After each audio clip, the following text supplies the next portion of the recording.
Yeah. Sai Ram.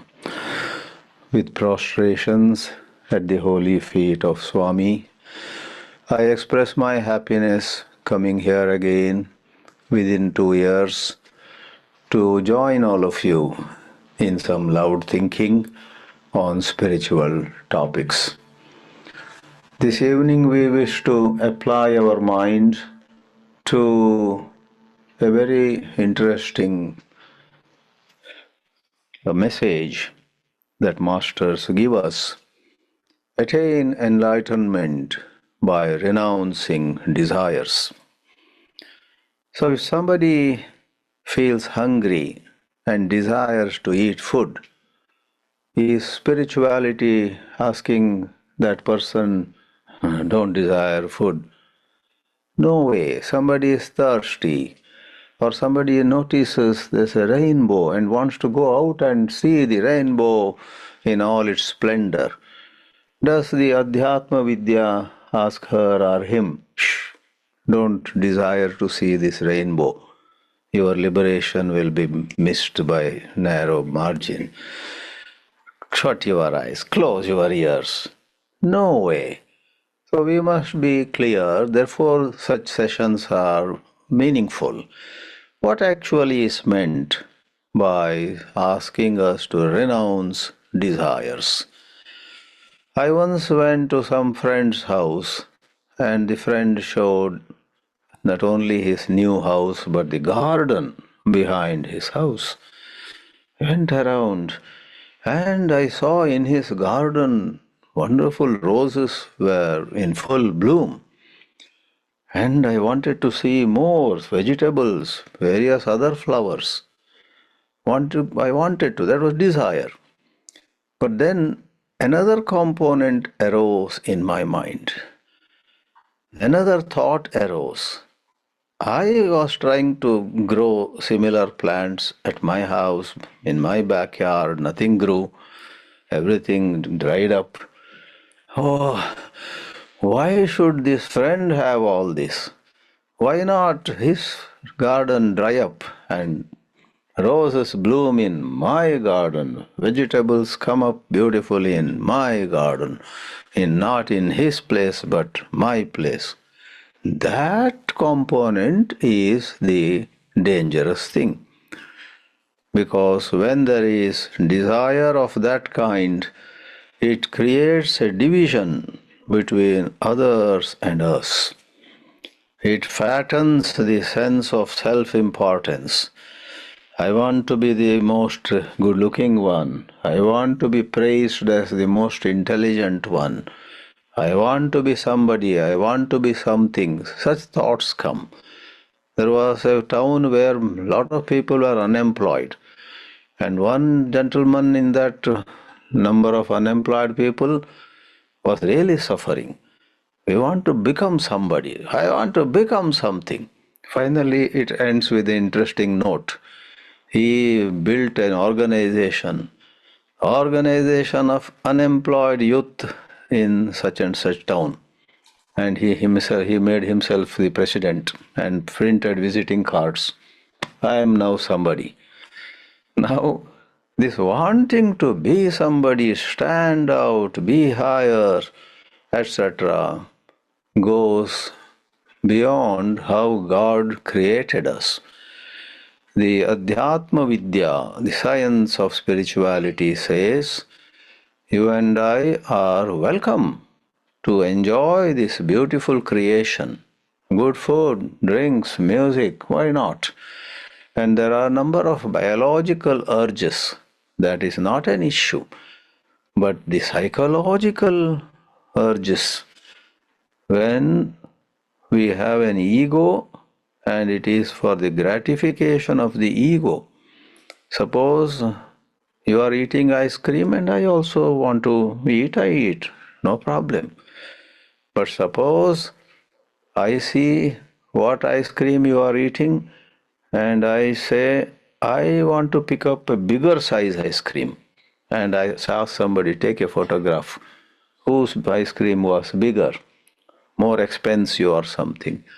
See, this others and I is a thought-created division. Enjoyment of ice cream has necessarily no interference of thought. But once thought enters the egoistic thought, it creates a lot of problems.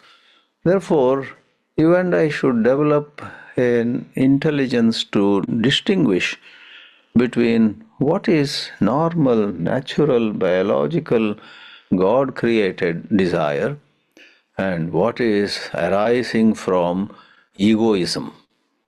No wonder our Shastras have said if you have kama, desire for the selfish gratification, egoistic gratification, then you are a kami.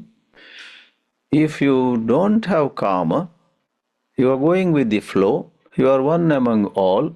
Sometimes she wins, sometimes I win, sometimes he has something very special, some other time I get something very special. We don't make a big issue. Then that absence of egoistic desires, selfish desires, makes one not kami, then one is a Swami. Every one of you has a Swami in you. Swami, in his blessings, in one of the articles in the Eternal Companion, talks about how there is a Buddha in everyone. You and I can discover the Buddha in us. Therefore, sometimes they say, whole spiritual journey is going from being a Buddhu to Buddha. Buddhu to Buddha, they say, is the spiritual journey. When are we Buddhus? When little things get into our head and they cling or we cling. I believe there was this Mullah Nasruddin, there are a lot of stories. Mullah Nasruddin got a coat, and a new coat somebody gave him. He liked that jacket or coat so much. He had an old coat. He said, I'll no more wear this old coat. This is the new coat I will wear. And within 2 days, a friend of his came from some big town to the small town where he was living, Mullah Nasruddin. And he said, oh, this friend is my childhood friend. We know each other for 30 years. The Mullah welcomed him with great joy. And then after some tea, some snacks, both of them said, let's go for a walk. It was a bit cold outside. And in a hurry, Mullah gave him the new jacket to wear and himself wore the old jacket. As he gave and the friend wore it, Mullah said, oh, I should not have given him the new jacket. I should have worn that, that new jacket I should have worn, and I should have given him the old jacket. It was clinging to him. So as they walked, they met one villager, somebody of the same town, and Nasruddin introduced his friend from Bombay or somewhere, big city. This is my friend, he and I were classmates in primary school onwards, and his wife and my wife also have been great friends, da da da. Then Mullah said, but the jacket he is wearing is mine. This was not necessary. So as they walked a few steps further, the visitor said, Nasruddin, don't mention like that. There was no need to mention about the jacket. Nasruddin said, I'm very sorry, I will not say that again. But after about half a mile, somebody again came from the town, local guy, and Nasruddin again introduced, this is my friend and all that details. And then it came to the tip of his tongue to say the jacket he is wearing is mine. But he was cautioned, right? So he carefully said, the jacket he is wearing is not mine. Everybody said, what is this going on? This friend, visitor said, I told you not to make any mention of it. To say it's your jacket or to say it's not your jacket, don't make a mention. Sorry again, he says. But the desire to say it is mine was so strong in him The last part of the story is after some more time, one more town local guy came and Mullah introduced his visiting friend from big city, Bombay or Hyderabad. And then about his jacket, I have nothing to say. Now you and I also come under that, category. Something holds us and we are tossed about by that desire. So all that Adhyatma Vidya says is go with the flow. Life is like a movement in a river. You are like going on a boat. And the boat sometimes hits the right bank, sometimes hits the left bank of the river. The right bank represents pleasure here, and the left bank represents pain. Sometimes we meet with pleasure, sometimes we meet with pain, and the boat proceeds. But imagine if the boat, when it hits pleasure, gets stuck there, or when it gets pain, it gets stuck there. Then where is the journey? The boat should keep moving. But as I will show in a couple of slides also, desire is nothing but clinging through memory to certain pleasure enjoyed. If I had come to one of your houses last time and you made some delicious, upma, whatever, next time I come, even as we are talking, I am wondering, where is the upma today? Is she going to make upma again? It was so delicious last time. And you have forgotten meanwhile. Then you ask me, are you remembering something? Then I say, nothing really, but last time the upma you gave was delicious. Then you go inside and maybe quickly make it. So why do we get stuck with desire? Spiritual wisdom says, when you are suffering from desires, you, Satchidananda Brahma, the infinite reality, because of clinging to a thought, clinging to a memory, because of getting confined to a certain image, certain picture, you become limited. Ananta you are, but you become Sa plus Anta Santa. The infinite becomes finite. And in being finite, in spirituality, the body doesn't have to become infinite. But when you and I, with the grace of Swami, with our japa, tapa, namasmarana, kirtana, seva, with all this, when our mind becomes pure, we experience a certain state of having no boundary. Call it silence, call it the experience of the infinite. The silent mind, as though, gives us the experience of infinity. It is thoughts. I see your car and the thought, I don't have such a car and in this life I may not succeed in getting it. The thought bothers us.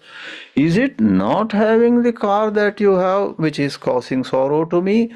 The spiritual science, Adhyatma Vidya says categorically, you are not having the car is not the issue.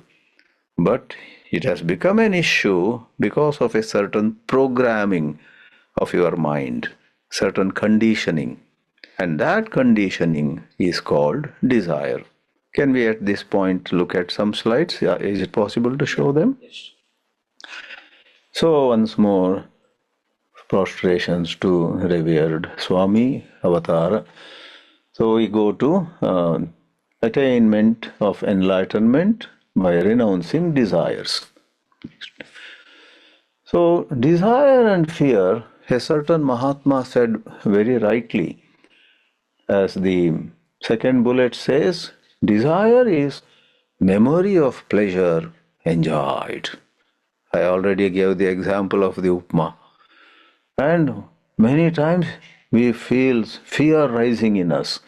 If you closely examine, fear also is memory of pain suffered. Once when you went by some part of a town, there was a mob, there was some riot, and you also got some brickbats hurling at you. You got hurt. Next time you go to that town, though today there may not be any riot of that kind, the memory says better not go by that road. That road, last time such and such thing happened. So, greed often rises when desires are fulfilled. Desires are fulfilled is fine, but if we are not careful, if we have not been doing proper sadhana, we lose our alertness. We become mechanical. When we have enjoyed something, we say, why not I enjoy some more? I want more, I want more. You heard of the monkey which put its hand inside a bottle. Instead of taking one fruit or nut, something, if it had taken only one nut, the hand could have easily come out. It tries to get maximum of nuts, and then the hand doesn't come out. Hand is stuck there. Greed is when we enjoy something and want more, more, and more. Somebody said, just as there are socialism and communism, etc., there is something called moreism. You want more, more, more. That is sad. Can you notice another negativity called anger also is basically related to desire. When we have a desire and somebody obstructs it, when we have a desire, somebody else goes and gets it, then we get angry if we have certain power and capacity. If we are helpless, we have no power, then we feel depressed. I am not getting. So, sorrow, anger, greed, fear, all of them are connected to this desire. Let's examine more. The third slide I have now. The topic of this evening, renounce and rejoice. Attain enlightenment by renouncing desires. When Sri Krishna described the state of Sthita Prajna, being very equipoised, being so balanced, Arjuna in the Gita asked the question, Sri Krishna, what you say really appeals to me, but I cannot control my mind. How do I let go of desires? Now, you and I also have the same question. Arjuna asks questions which are our questions, and the answer given by Sri Krishna in the 6th chapter is greatly helpful to us. He says, yes, to leave desires appears next to impossible, and many of us get frustrated. It's just not possible. How is it possible ever to be free of desire? Lord Krishna's assuring message comes.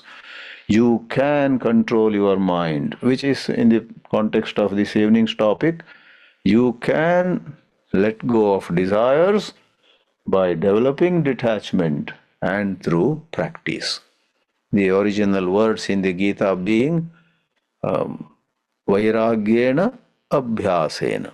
Asamshayam Mahabaho Mano Durnigraham Chalam Abhyasena tu Kaunteya Vairagyena cha Grahyate. There is a much quoted line.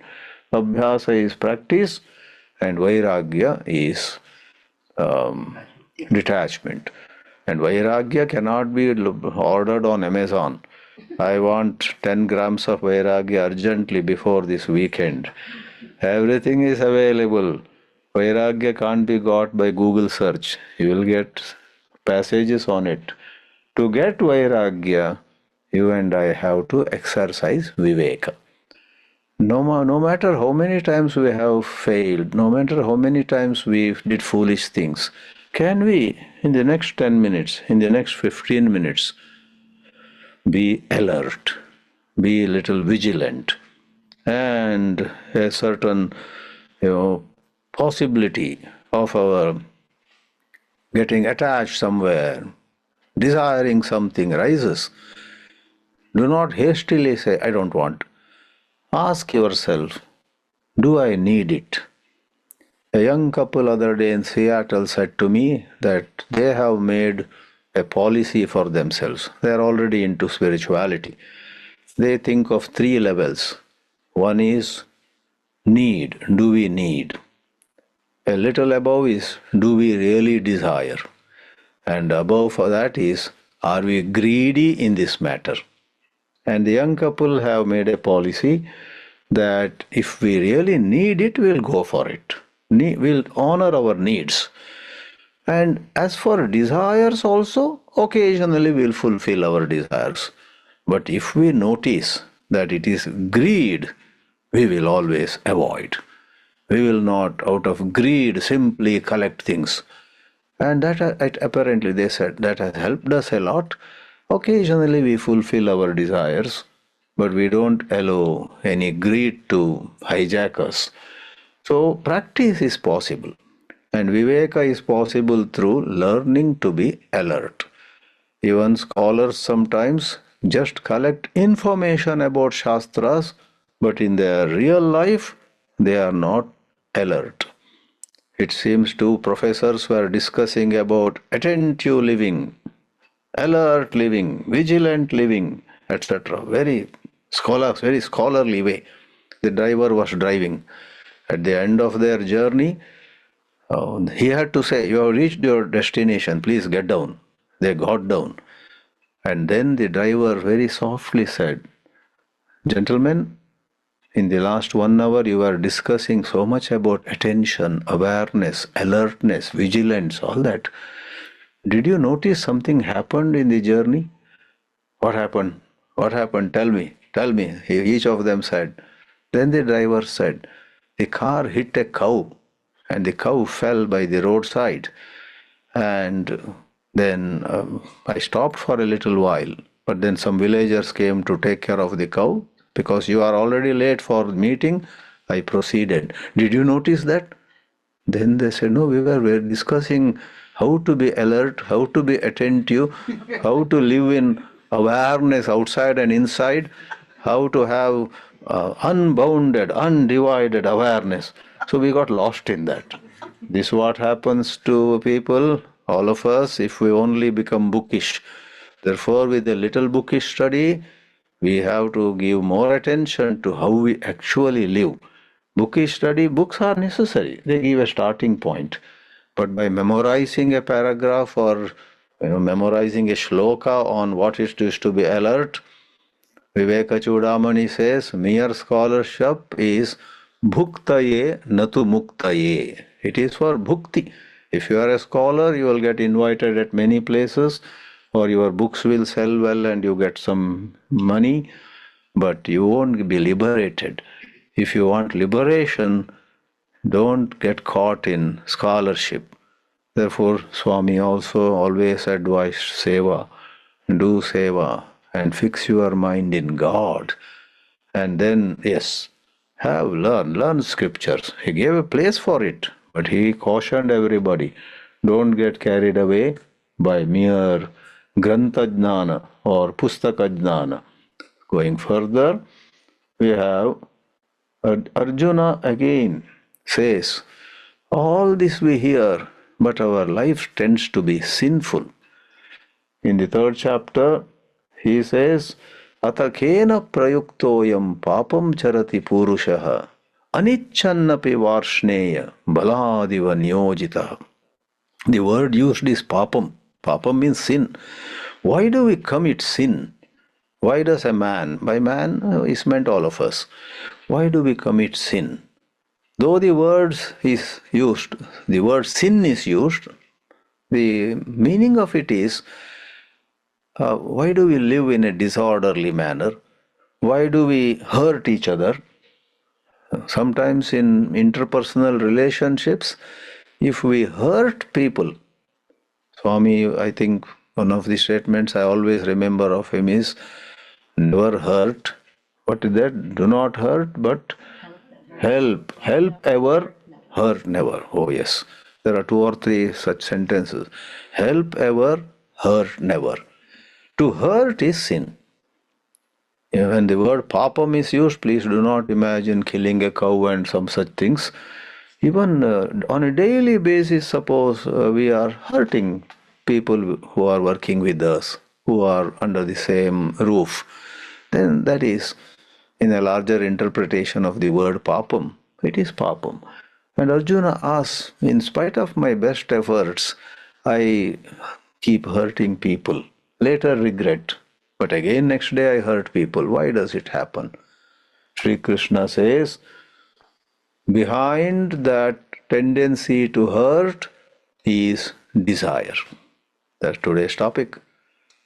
Renounce desires, because when we are carried away by certain desires, I want to be the best, I want to be the most good looking, I want to be I want, then it generates such a momentum and you just become mechanical.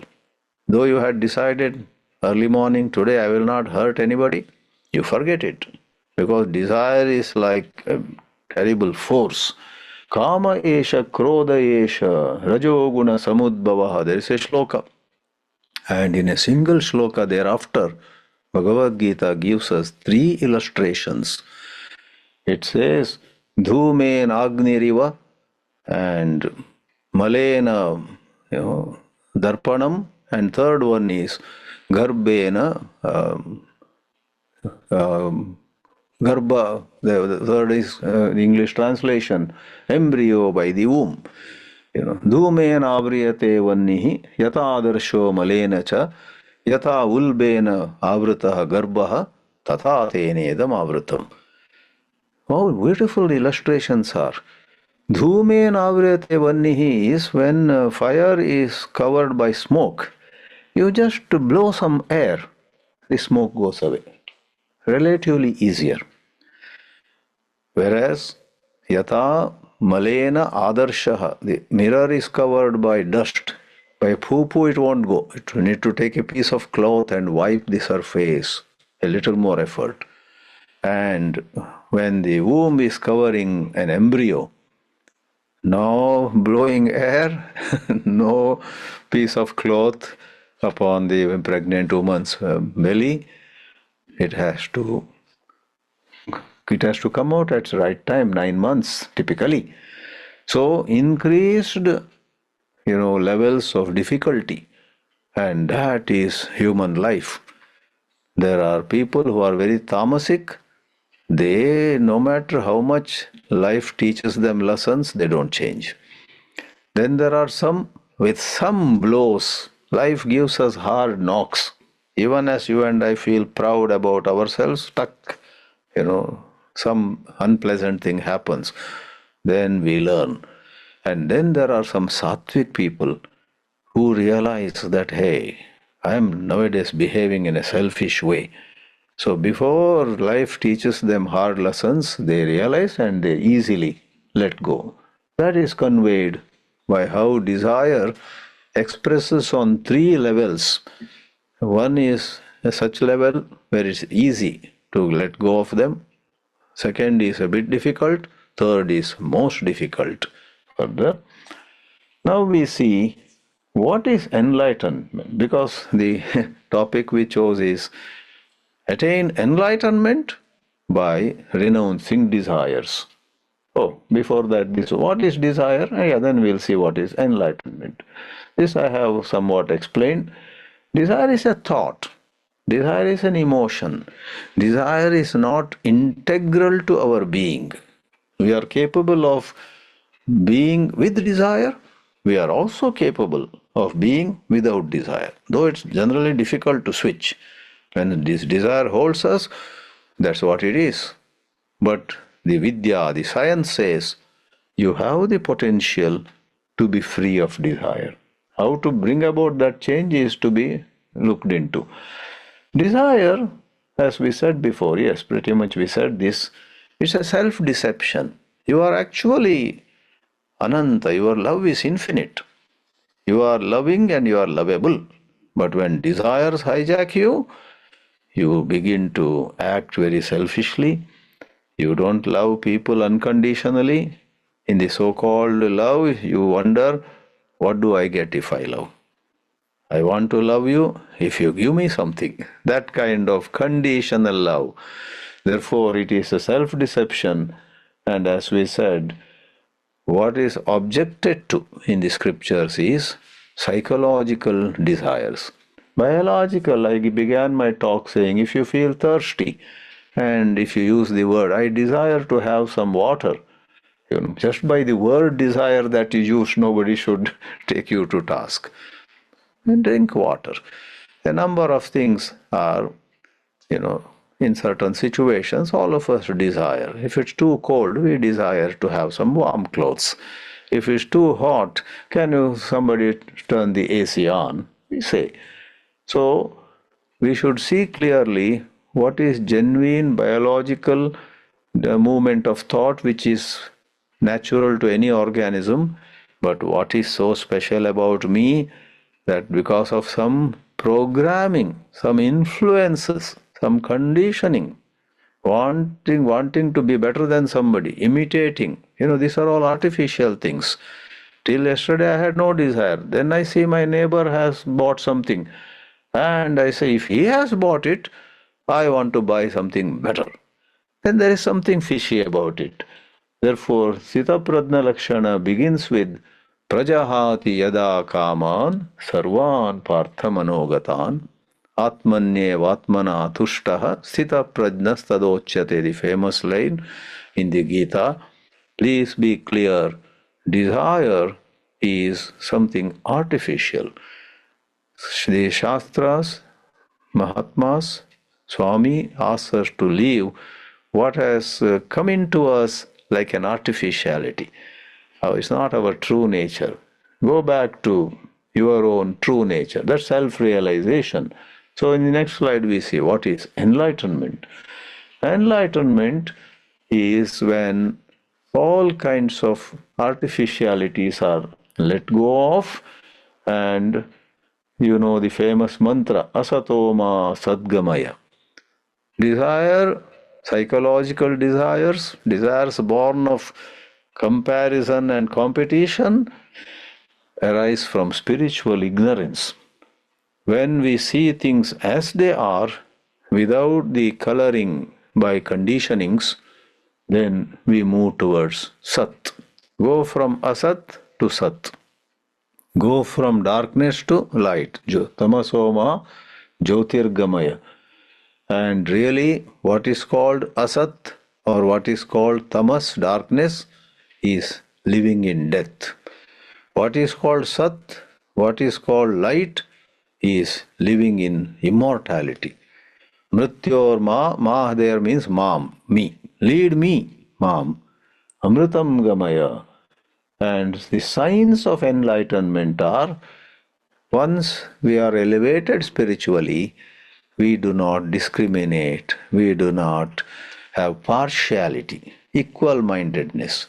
Samadarshi, there is a word, all of you know. Samadarshi means we see all equally. On gender or caste, color of skin or some other, we don't discriminate. Which doesn't mean that somebody is trying to kill someone with a dagger and you stand and say, for me all are equal, let him do his job. No, that is lack of common sense. Then, irrespective of whether the man with dagger is, white or black, man or woman, PhD or 10th standard fail, irrespective of those, if it's in your capacity, you stop him. Don't kill. What are you doing? And you hand him over to the police. Spirituality is never at the, cost of common sense. Spirituality doesn't say there is fire here and there is an apple there. Take apple with one hand and put your second hand in fire. Because they are all equal. Sorry, fire will burn your hand. An apple can fulfill your hunger. So that is common sense. But on various grounds which are not tenable, which are because of some prejudice, spirituality, enlightenment is being free from prejudice, being free from bias, being free from some revengefulness. Two people are coming towards me to learn maybe Bhagavad Gita. I suddenly recognize this one fellow, his father was very unkind to me 10 years ago. I don't want to teach him Gita. Sai Ram, don't do that. 10 years ago, his father was unkind to you. Don't bring that here now. So two people have come, want to study Gita. Teach both of them lovingly. So little common sense has to be brought in on some memories, some unpleasant memories of the past. What do they call it? Holding a grudge. That's not desirable. Next one. So there is an interesting little story. Someone came to the Buddha and said, I want happiness. And I believe Buddha said, remove I. Okay, want happiness. Remove want. Then what remains? Happiness alone remains. What is of relevance to this evening's discussion is remove that want. This I want, I want, I want. That want is like Nasruddin's jacket. He could not take it away. He was sticking to that. Last also he said, about the jacket I have nothing to say. That means it is sticking in his mind. We must examine. In Jnana Yoga, they call it alert inquiry. In Bhakti Yoga, if you and I have some desire, we must sit before Swami and say, Namaha, Namaha, Ashtotara and all that.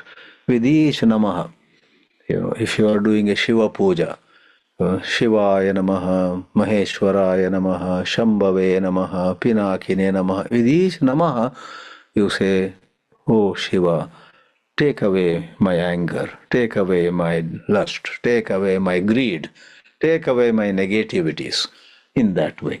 So remove I.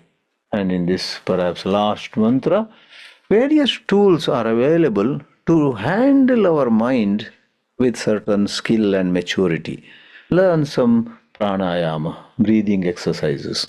As you advance, without any rules of how long should the inhalation be, how long the exhalation should be, etc., without some rules, natural breathing you will be able to observe. It's called prana vikshana. That's more hard actually. Pranayama with rules, rules like inhale through right nostril, exhale through the left, inhale then through the left and exhale through the right. There are some rules there. That's relatively easier. If you say, I will breathe naturally, but I'll keep an eye on every breath in incoming and outgoing air. It looks easy, but it's very deceptively easy. In few seconds, your mind will be gone. So, if you are advanced prana vikshana, mantra japa, nama japa, being in the company of desireless people, if all our effort fails, our personal efforts, then what we must do is, as the colloquial or the slang expression goes, hang around people who have no desires. Then slowly you also will have that tendency that there are some vibrations about people who are content. The intelligence in you will say, see, how he was so calm, how she was so desireless, and it percolates into you. So these are some methods. The weak mind becomes strong by good, using such tools. Is there one more, or is the last? I forgot. Yeah, Bhakti and Jnana are the grand roads. This is the last. So find out, should I go by Bhakti to be desireless and then gain enlightenment? Should I go by Jnana? Find out your composition. Sometimes three children of the same parents are seen to be having different mental, intellectual, emotional constitution. The daughter may be very intellectual. Next son may be very, very emotional, sentimental. The third one may be a daughter. Neither wants to study Shastra, Jnana Marga, nor wants to pray God, but wants to help people. Karma Yoga. So, Sanatana Dharma says, find out your nature and be or operate in your Swadharma. Be true to yourself. Don't imitate anybody. I believe some Christian priest once said to his congregation, God created you, an original. Don't die a duplicate. Through your life, trying to be like her, trying to be like him, always copycat. So he warned his congregation, his parishioners in this language. God created you an original, don't die a duplicate. So find out your own. Oh, there's a 10th one too. Right. No, no, this is, ignore it. This is by mistake, this one came. So the 9 slides are relevant to this. May Swami bless all of us to have the viveka, to have the alertness, not remain bookish, but actually inquire and separate the grain from the chaff, separate false ideas from genuine thoughts, and make our life truly sublime. Sai Ram, Sai Ram.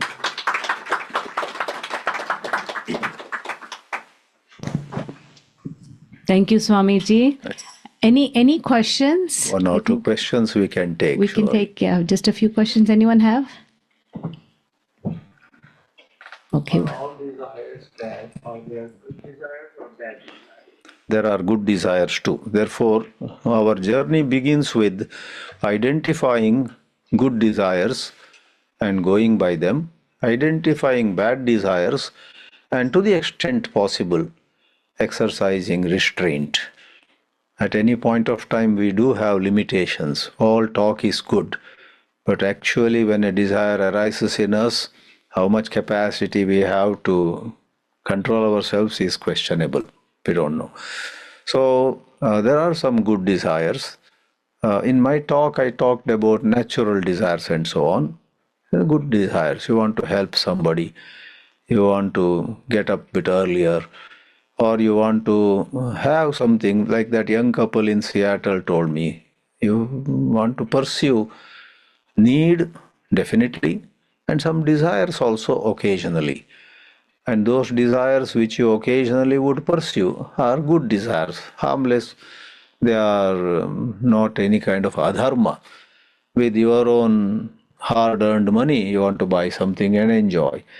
So it's very important for you and me to know that we are not suddenly Vivekananda or some other, who from birth are endowed with great spiritual qualities. We do have some limitations.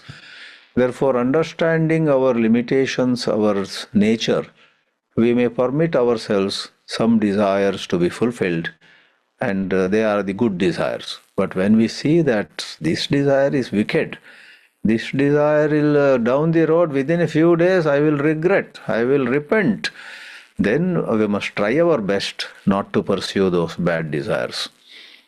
Because bad desires lead to a lot of sorrow eventually, sometimes very soon. There are good and bad desires. I think Ramakrishna Paramahamsa used 2 words, Vidyamaya and Avidyamaya. Vidyamaya is acceptable.